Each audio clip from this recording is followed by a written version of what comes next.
So this is the chapter outline for chapter 19. We're going to talk about what is gross domestic product measures of total production, what does GDP measure what we want it to measure, what's the difference between real and nominal, and other measures of total production and total income.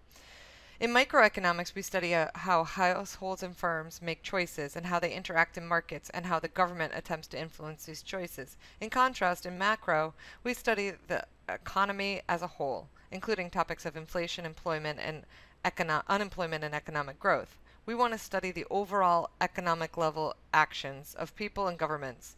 The models and tools of macroeconomics become very useful. All right, so some important terms. A business cycle, alternating periods of economic expansion and economic recession. We can refer to 2006 through 2010, 12, depending on how you're going to count it, as a recession, right? So a recession is a period of a business cycle during which the total production and total employment are decreasing. We're currently in an expansion period in the business cycle. This is a period of a business cycle during which total production and total employment are increasing. Economic growth is the ability of an economy to produce increasing quantities of goods and services. And then we need to know about the inflation rate. This is the percentage increase in the price level from one year to the next. Over the coming chapters, we will explore many aspects of the economy, including how all of these elements on the previous slide relate to each other. For this chapter, we have a less lofty goal, to figure out how we measure total output of an economy. Being able to measure total output is incredibly important since much of macroeconomics depends on our ability to measure and predict aggregate economic activity. So let's talk about it. The most common measure used by economists of overall economic activity in an economy is gross domestic product, or GDP. Gross domestic product is the market value of all final goods and services produced in a country during a time period, typically 1 year. So we're going to look at this, but remember, it's all final goods and services. The market value of all final goods and services in a country during a time period. We cannot add together the number of cars, melons, haircuts. We can't say we produced 10 cars, 12 haircuts, because that doesn't really relate. So we need to use market value. The best practical way is to value each service in monetary terms. And then we measure this. And then we adjust for inflation, remember the rising price, because we want to be able to compare if our economy is growing or if the cost of things just going up, because remember we're measuring market value.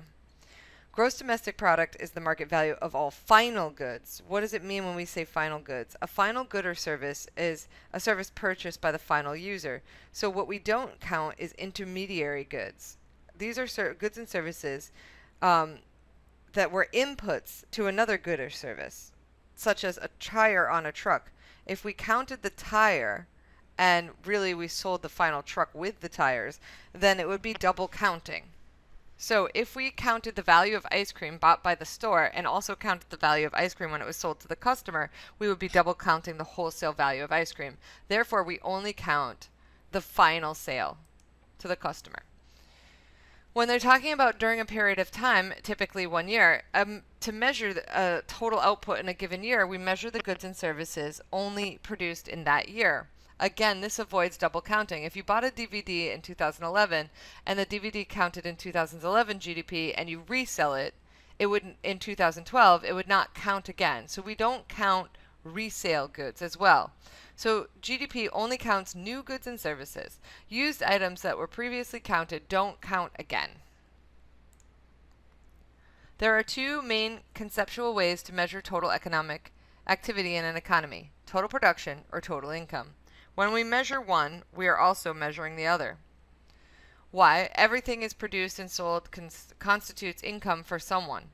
We have the choice of measuring the value of the products produced and sold or the value of the incomes of each as a valid way of economic activity. Back to the circular flow diagram. Remember, we have households and firms, right? And we measure the economic activity by the goods and services that the households and firms purchase, or we could measure the payments from the firms, that's income. This is product, right, or services. Now let's add in another layer. We'll start with the government. How does the government affect economic activity? Well, it takes taxes from households and firms, right? Taxes into the government. And it pays, with those taxes, it buys goods or services and make transfer payments. Transfer payments are to households for which the government does not receive a good or service in return. So this could be Social Security, welfare, lots of different types. But the government also pays like active duty military. That's a good or service, that's a service that's being provided. So that counts towards GDP, but the transfer payment does not. Some economic activity takes place between households, firms, and the rest of the world, right? So some things happen outside of the United States. Households buy goods and services from firms in other countries. We know this as imports. Firms sell goods and services to households in other countries. We know this as exports. Finally, there are firms that deal specifically with the flow of money. We label this as the financial system. Households elect not to spend some of their income and instead save it in the financial system. So you put your money in the bank, and then the bank lends out this money to firms or the government. To measure GDP, the Bureau of Economic Analysis, BEA, in the Department of Commerce measures 4 major categories. So the 4 categories of GDP are personal consumption expenditures, or consumption, C, gross private domestic investment, I, investment, government consumption and gross investment, or government purchases, G, and net exports of goods and services, or net exports. So net exports, we take what we export minus what we import. And frequently we have a negative number there. So it's if we import more than we're exporting, it's a negative number to GDP. So here's the equation. Y, which is GDP, equals consumption plus investment plus government purchases plus net exports. So consumption is the spending by households in goods and services, not including new houses. New houses are considered an investment. The BEA statistics consumption is further divided into expenditures on services such as medical care, education, and haircuts, and all other things, not just haircuts. And then non-durable goods such as food and clothing, and then durable goods such as automobiles and furniture. Investment spending by firms on new factories, office buildings, and additions to inventory, plus spending on households and by households and firms on new houses. So then they subcategorize this. Business fixed investment. This is new factories, office machinery, research and development. Residential investment, single and multifamily houses. The maker of this slide actually made this wrong, so they spelled houses wrong. Changes in business inventories is also goods that have been produced but not yet sold. Government purchases are spent by the federal, state, and local governments on goods and services such as teachers' salaries, highways, and aircraft carriers. This does not include transfer payments because this did not result in an immediate production of a new good or service. And net exports are the value of exports minus the value of imports. The difference might be positive or negative. In recent years, it's been negative to the United States. Since we want to count domestic production in the United States, we add up all the value of the goods and services sold to foreigners and subtract all the values of the goods and services sold to Americans by foreigners. So let's go over this. The largest component of GDP within is consumption, and within that, the services are the largest, or almost half of GDP are services, right? If you look here. And then American exports are negative since the value of our imports exceed our exports. So this is a breakdown of 2014. Consumption was 68.5%. This is why they always talk about consumer confidence. Well, if this group, which remains 70% roughly of all the spending, purchases of goods and services in the economy, and they're not feeling good about the economy, this can really affect GDP. The BEA continually studies ways to improve the measurement of GDP. In 2013, they started counting R&D as an investment rather than an intermediary good, so to emphasize the importance of intellectual property. A consequence is that money spent on development of, say, entertainment products now gets counted as an investment. So the money spent by Lady Gaga and her recording company of writing and recording her songs is now included as investment component of GDP.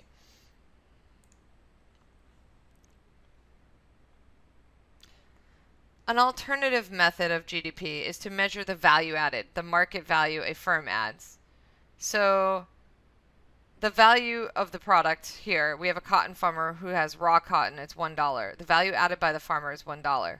The value of raw cotton woven into fabric is $3. The value added is technically $3 minus what was already above it, so $2. The value of a cotton fabric shirt is $15, but we already recognize 3, so that's really 12. And the value of the shirt on sale on LL Bean's website is $35. We've already recognized 15 of that $35, so the total value added is $35. In the end, it's the market value, right? At the end. So GDP can be useful tool to measure the output of an economy. Many people go further than this, interpreting GDP as a measure of the well-being of the citizens. However, GDP has shortcomings, both as a measure of total production and a measure of well-being. Two important ways that production are omitted from the measurement is household production, such as childcare, cleaning, and cooking, are not typically paid for with money. So if someone stays home and cares for the children or does cooking or whatever, that doesn't actually have a value. It does have a value, but it's not counted in GDP. But such contributions are real if they are performed by a non-household member, and they would be paid for and counted in GDP. Also, we don't account for the underground economy. So buying and selling of goods and services that are concealed from the government to avoid taxes or regulation, or because the goods or services are illegal. This may be about 10% of the American economy, and substantially more in low-income households. So people that get paid under the table, what they're getting paid for, that service or their work, that's not counted, right? If they're getting quote-unquote paid under the table. And when you go to developing countries, the underground economy is significantly more. We find that the more government regulation, the more likely the economy is to go underground. And one of the big things that kind of relates to this, which we'll talk about in class, is like the legalization of marijuana. Is it going to bring some boom to the economy? And everyone's saying yes, right, of course. But what it's going to do is take something that was part of the underground economy and put it above ground. So technically we are going to increase GDP probably, but is that cash already in the system? Are the people who have that cash already spending it? And are they already buying things? So I wonder how much actual economic stimulation is going to happen from this.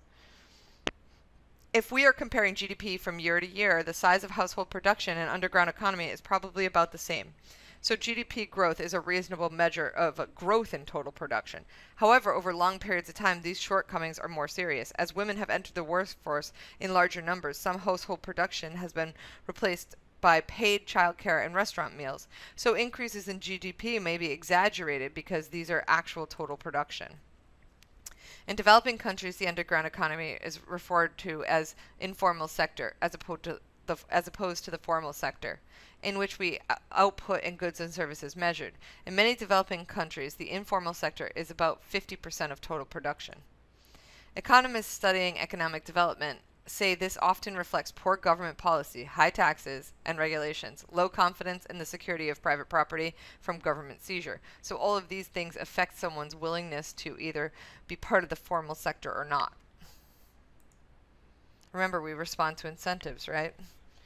So GDP per capita is often used to represent differences in standard of living from country to country. However, even if it's accurately measured in total production, it would not reflect the value of leisure. So we talk about,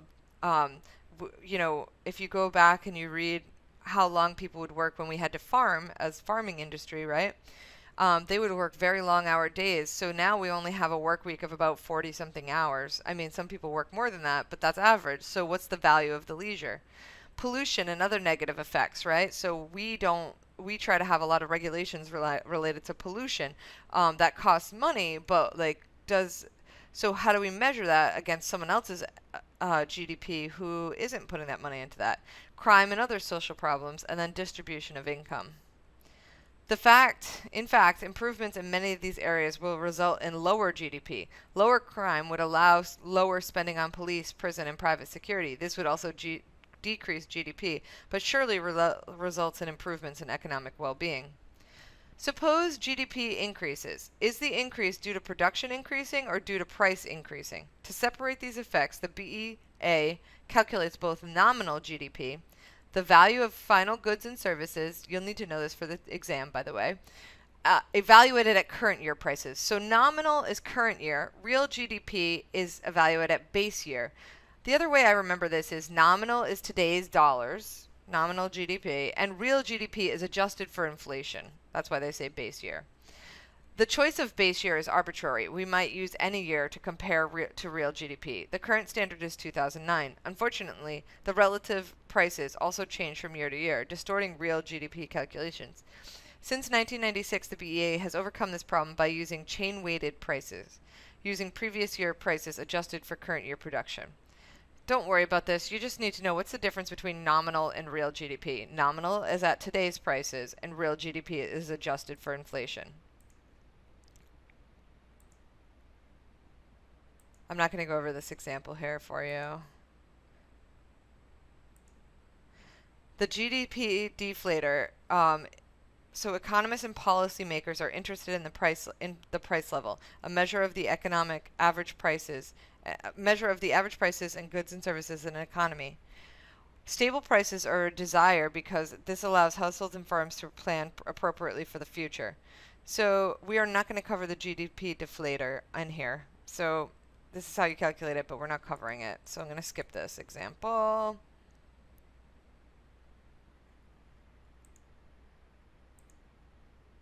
So one of the things you do need to know is what is gross national product. It is production performed by citizens of the nation, including overseas production. So it's obvious to me that gross national product would be more than GDP because we have U.S. citizens producing all over the world, right? So national income is GDP minus the consumption of fixed capital. So we need to know what GNP is, gross national product. Personal income is received by households. It includes transfer payment, but excludes firms' retained earnings. And then disposable personal income is personal income minus personal tax payments. This measures the amount households have available to spend or save. So whenever people want to make arguments about, well, we should do this or we should do that, I really reference, are we trying to increase just gross income, personal income, right? Or are we trying to really increase disposable personal income? And my answer from a financial planning point is we want to increase disposable income. So this table shows various measures of the national income accounts. So GDP is slightly less than GNP, and then national income is less than that, right? And then personal income is less than that, and disposable, because we have to pay taxes, is less than that. All production must be rewarded with income. So in theory, we could calculate either in order to calculate GDP. In practice, data limitations make it unlikely for us to come up with the same number. There will always be statistical discrepancies. So this is the division of income in 2014. So we had wages, and then interest, earnings from the bank, rental income, profit of sole proprietorships, profit of corporations, and taxes, depreciation, and statistical discrepancies represent 23% of our calculation. And that is the overview for Chapter 19.